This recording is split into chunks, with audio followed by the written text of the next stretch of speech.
मेघा गोयल जी। राधे राधे राधे महाराज जी। महाराज जी, अगर हमें कोई बार बार अपमानित करे या हम चीखें चलाएं और क्रोध करें, अपशब्द करें, हम प्रभु का नाम जप करके कोशिश करते हैं कि हम उसका उत्तर ना दें और अपना संयम बनाए रखें, परंतु लगातार हुआ अपमान पर संयम बनाए रखना कठिन है। क्रोध नहीं आता क्योंकि अब अपेक्षाएं कम हो गई हैं, पर अर्थहीन और दुखी करने वाली बातें अगर बार बार हमारे साथ हों तो ऐसे दुर्विचार प्रतिकार की भावना स्वतः ही मन में उठने लगती है। निरंतर हो रहे अपमान या क्रोध के वातावरण में अपने मन में किसी भी प्रकार की बुरी भावना को आने से कैसे रोकें? अपने मन देखो, आपने जैसा कहा कि अपेक्षा कम हो रही है तो आप थोड़ा सह पा रहे हैं। अगर अपेक्षा ही न रहे तो बिल्कुल दुख नहीं होगा। मान की अपेक्षा ही अपमान का बोध कराती है, प्रशंसा की इच्छा ही निंदा का दुख पहुंचाती है।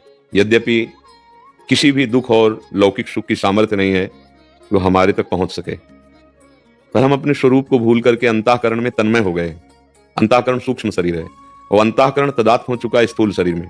मैं स्त्री हूं, मैं पुरुष हूं, मैं अच्छा कर्म करती हूं और ये बुरा कर्म कर रहा है। यही दुख का कारण है।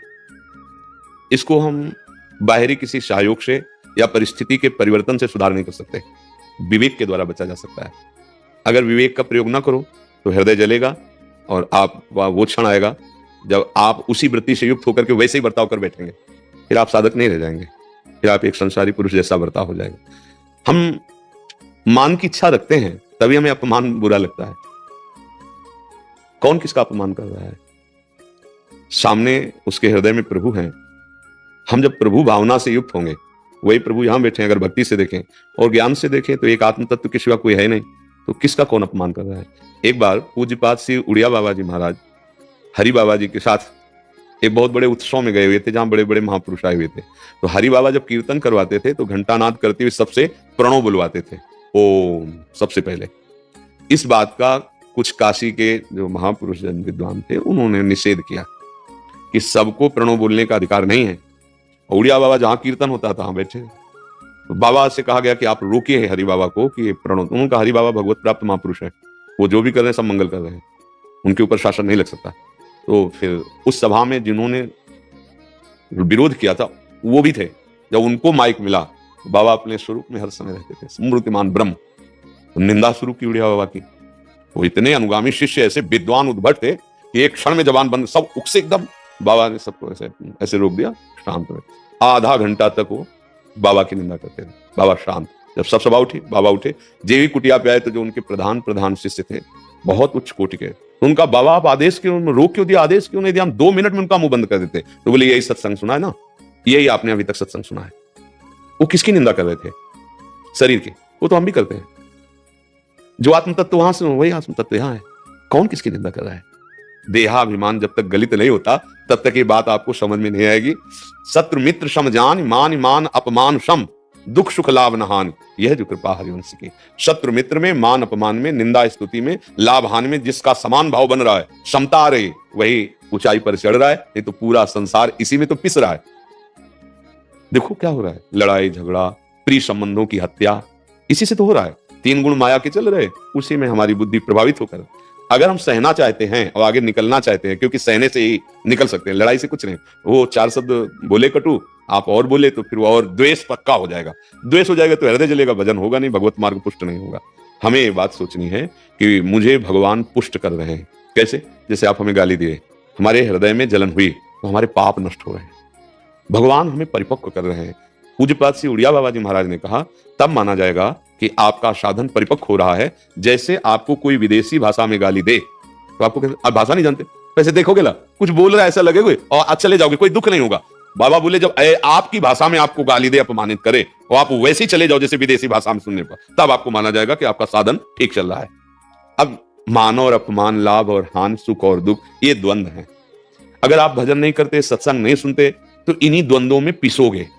चलती चक्की देख के दिया कबीरा रोए और 2 पाटन के बीच में साबित बचान होए। तो कमाल जी उनके संकल्प पुत्र थे। उनका चलती चक्की देख के दिया ठठाए कमार और राह सहारे कील के तो बाल न बाका जाए। चक्की चल रही है और जो दाना कील के सहारे में आ गया वो पिसेगा, ले चाहे घंटों चलती रहे। तो पूरे संसार चक्र की कील है ब्रह्म, भगवान, हरि। अगर इनकी शरण में आ जाओ तो ये द्वंद्व पीस नहीं पाएंगे। निर्द्वंद्व भवति।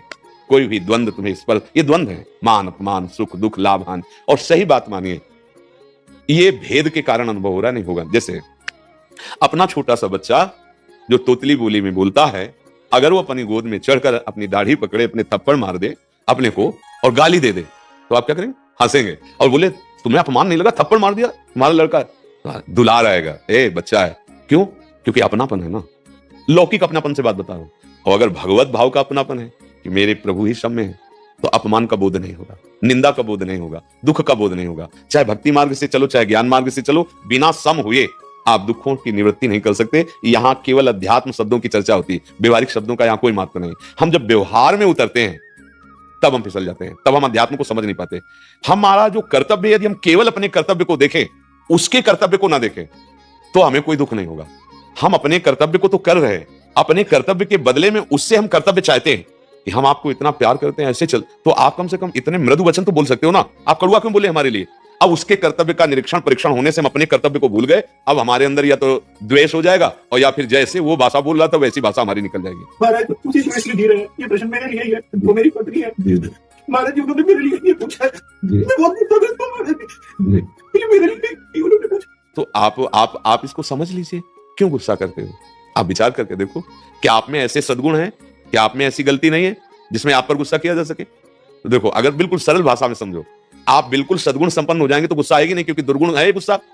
और जब आप में गुस्सा आती है तो कमी आप में भी है ना, तो फिर दूसरे की कमियों को हम क्षमा नहीं करते और अपनी बड़ी से बड़ी कमी को सेकंड में क्षमा कर देते हैं। ये हमारी गलती है। परमार्थिक पथिक अपनी गलतियों को क्षमा नहीं करता, दूसरी की गलतियों को क्षमा करता है, तभी ऊंचाई पे चढ़ता है। ए भाई, काहे को गुस्सा करे?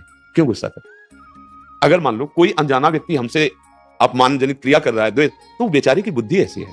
अगर कोई अपने घर में है और वो कर रहा है, तो वो ना समझ, हमको अपनी समझ ठीक करनी, हमको उसके साथ प्रीता का ही बर्ताव करना है। पर इतनी क्षमता तो भगवान शंकर बोल पड़े, जब रावण ने लात मारा और विभीषण जी ने समझाया, और परिणाम क्या हुआ? लात मारा, और फिर भी हाथ जोड़ के कह रहे हैं, तुम पितु सरिस भले ही मोहि मारा, पर राम भजे हित नाथ तो कैलाशपति बोल पड़े, उमा संत कही है बड़ाई, मंद करत जो करे भलाई। ये देखो साधुता, वो सभा में लात मार रहा है और वो कह रहा है राम भजे हित नाथ तो, हे नाथ भले मारा, मुझे इसकी परवाह नहीं, पर आपका मंगल हो जाए। आप ये बात समझ लो कि भगवान से विरोध करने पर तुम्हारा मंगल नहीं होगा।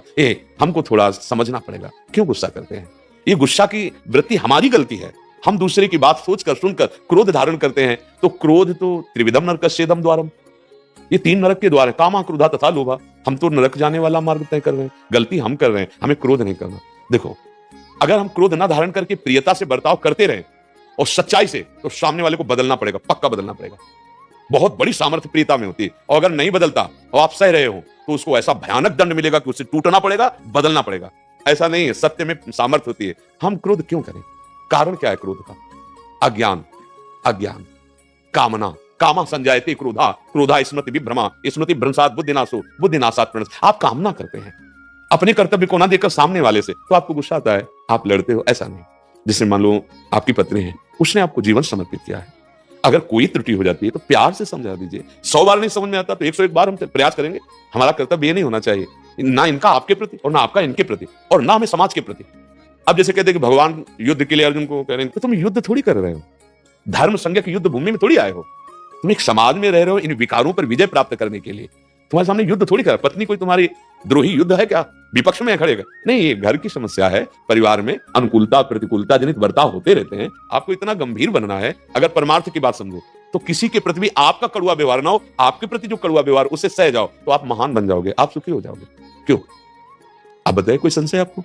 हाँ नहीं, आप समझिए, कभी कभी जब हम सामने वाले के कर्तव्य को केवल देखते हैं तब हमें गुस्सा आ जाता है।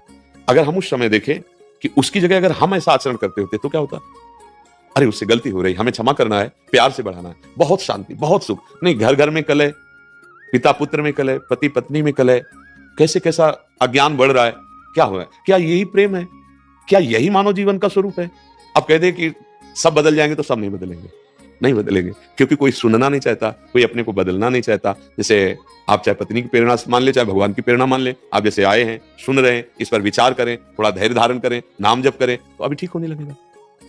इस जो साधुता है अंदर की, यही भगवान को प्रिय है। वो पैंट शर्ट में भी हो सकती है और वो इस भेष में हो सकती है। जो असाधुता है वो भगवान को अप्रिय है, वो उसमें भी हो सकती है, वो इस भेष में भी हो सकती है। हमको अपना स्वभाव सुधारना है। अगर स्वभाव भगवत भाव से युक्त हो गया, सब बढ़िया बात बन जाएगी यार। नहीं, कले नहीं, हमारी प्रार्थना मानना। अभी प्यार आया ही नहीं हृदय में। जब प्रेमी जन होते हैं ना, बड़े से बड़े विपत्ति और कष्ट को सहकर भी वो कभी विचलित नहीं होते, क्योंकि झूठा प्यार है। शरीरों का प्यार झूठा प्यार है, स्वार्थ का प्यार है। अपनी वासना की पूर्ति कोई प्यार होता है? हाँ, जिससे प्यार किया जाता है उसको सुख देने की सोचा जाता है। वो कितना भी कड़वा बोले बुरा नहीं लगता, क्योंकि हम उससे प्यार करते हैं। किससे कौन प्यार करता है? यहाँ विचार करके देखो। अपनी वासना से, अपनी इच्छा से, अपनी कामना, हमारी इच्छा के विरुद्ध हुआ तो फिर हम उसको, या आगे बढ़ी तो इंसान में उतर जाएंगे। यही हो रहा है, आप देख लो। सहोदर भ्राता, थोड़ी सी इच्छा की पूर्ति में बाधा पड़ी बंटवारे में, दूसरे की हत्या कर दी भाई की। क्या हो रहा है? चलो, जीवन मुक्तता या परम पद प्राप्ति छोड़ो, जीने के लिए हम कहते हैं नाम जप करो, अच्छे आचरण करो, दूसरों को सुख पहुंचाओ, ये जीवन सफल हो जाएगा। जलोगे नहीं, नहीं तो ऐसी ऐसी घटनाएं घट जाएंगी कि जीवन नष्ट हो जाएगा, किसी कार्य का जीवन नहीं रहेगा। समझ रहे? अगर ज्यादा क्रोध बढ़ जाएगा तो हिंसा में उतर जाएगा, बुद्धि काम नहीं करेगी। इसका समन करना सीखो। जहां गुस्सा लगे चल लो, बात मत करो, मौन हो जाओ, राधा राधा बोलने लो, राधा राधा राधा राधा राधा। यही उपाय है शांत करने। हृदय जलेगा नहीं, उस समय कम हो जाओ, उस समय हटो वहां से, अपने को बचा लो। थोड़ी देर बाद वो गुस्सा शांत हो जाएगा, फिर बात कर लो। अगर लगता है इसे बात करने में फिर आ जाएगा तो 1-2 दिन चुप रहो। कोई ऐसी बात नहीं कि घर से बाहर निकल गए भागे, नहीं, 1-2 दिन चुप रहो, शांत रहो। तो सहनशीलता हमें लगता है कि अगर धारण करे तो परिवार बड़ा सुखी हो जाएगा। अगर हम लड़ाई झगड़ा करेंगे तो ठीक नहीं। और ये सहनशीलता है कि नाम जपने से, इसलिए हम चिल्लाते हैं राधा राधा राधा राधा राधा राधा। तुम्हें जो प्रिय नाम लगे, राम कृष्ण हरि, भगवान का नाम जप करो, भगवान के आश्रित हो जाओ, तुम्हारा जीवन सार्थक हो जाएगा। क्रोध, हिंसा, द्वेष, इसी में हमारा जीवन बर्बाद